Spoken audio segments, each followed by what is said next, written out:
सबसे पहले हम शरीर में दोनों पैरों का बैलेंस देखते हैं।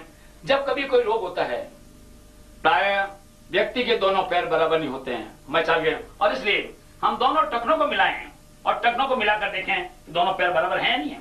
दोनों टखनों को मिलाएं और देखते हैं एक पैर बड़ा, एक पैर छोटा। अन्य व्यक्ति को कोई रोगी के हिसाब से नहीं है, लेकिन के एक पैरों के अंदर कितना फर्क है? लगभग आधा इंच ज्यादा फर्क है।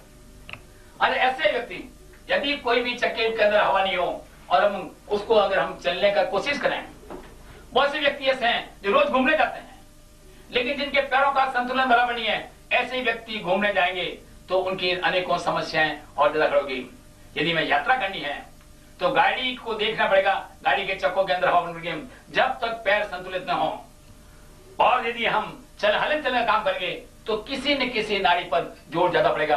जो छोटा पैर है वो तो जमीन पर रह जाएगा, लेकिन जो पैर बड़ा है उस वो मुड़ेगा और उसका कहीं दबाव आएगा।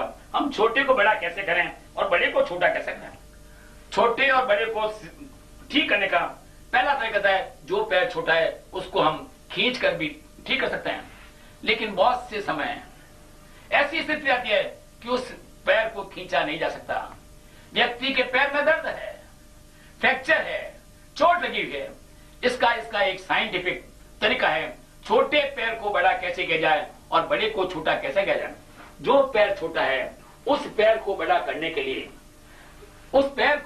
लिए घुटने से एक हाथ से पकड़कर दूसरे हाथ पर जितना ये घुटना जा सकता है उतना अंदर दबाने की कोशिश करें। और उसके साथ में जो हमारी पिंडली है, जो हमारा टखना है, उसको छोटा पैर को बड़ा करने के लिए उसको अंदर की तरफ घुमाएं। और ये चेहरे पे ख्याल रखें कि व्यक्ति कितना सहन कर सकता है, उतना ही उसके अंदर घुमाने का प्रयास करें। दबाव ज्यादा ना हो, उतना ही दबाव दें जितना कि देख सकते हैं। और धीरे धीरे इस हाथ को रखते हुए वापस पुनः हम इस चीज को चेक करें कि बराबर है या नहीं है।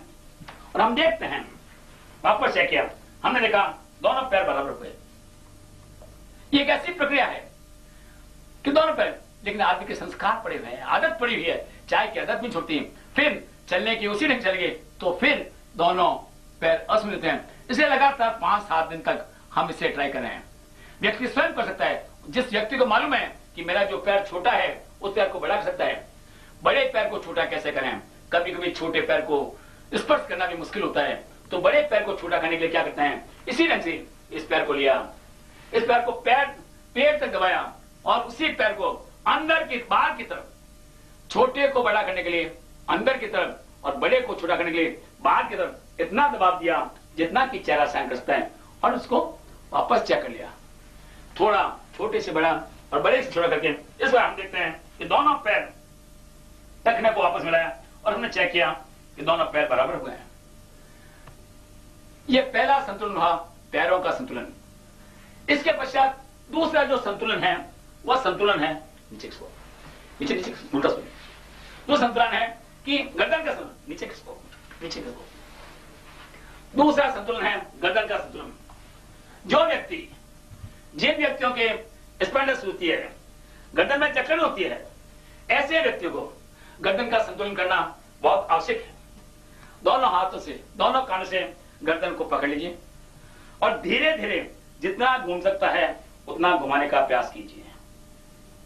रिलैक्स कीजिए, जितना रिलैक्स हो सकता है रिलैक्स कीजिए। हमने गर्दन को रिलैक्स किया, लेफ्ट राइट। उसके बाद में जो भाग नीचे है, टोडी की तरफ है, उस भाग को और उस बड़े भाग को ऊपर नीचे जितना सा सके हल्के हाथ से धीरे धीरे मसाज दीजिए, हल्का कीजिए। और उसके बाद में हमने देख लिया जितना भाग बाएं दाएं जा सकता है उस भाग को थोड़ा सा झटका दे दें।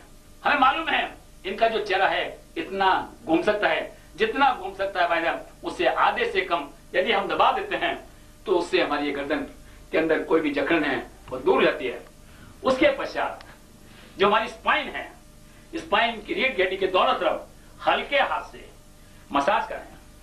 पहली प्रक्रिया है पूरी रीढ़ के अंदर हल्के हाथ से मसाज करें। जितना रोगी सहन कर सकता है उतना ही उसका मसाज किया जाए। मसाज करने के बाद में उसके बाद की दूसरी प्रक्रिया है जितना व्यक्ति सहन कर सकता है उस व्यक्ति के जितना सहन करता है हम दोनों हाथों से पाउंड के माध्यम से उतना दबाव दें, सहनीय दबाव देवें रीढ़ की हड्डी की दोनों तरफ, धीरे धीरे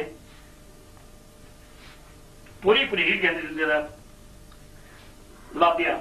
उसके बाद के अंदर जिस प्रकार आटा गूंथते हैं, अंगूठे और पांचों उंगलियों के हाथ की उंगलियों का जब दबाव देते हुए एक एक मनके पर अंगूठे से दबाव दें और बाकी उंगलियों को रीढ़ की दोनों तरफ दबाव देते हुए हम आगे बढ़ाएं पूरी रीढ़ की हड्डी की तरफ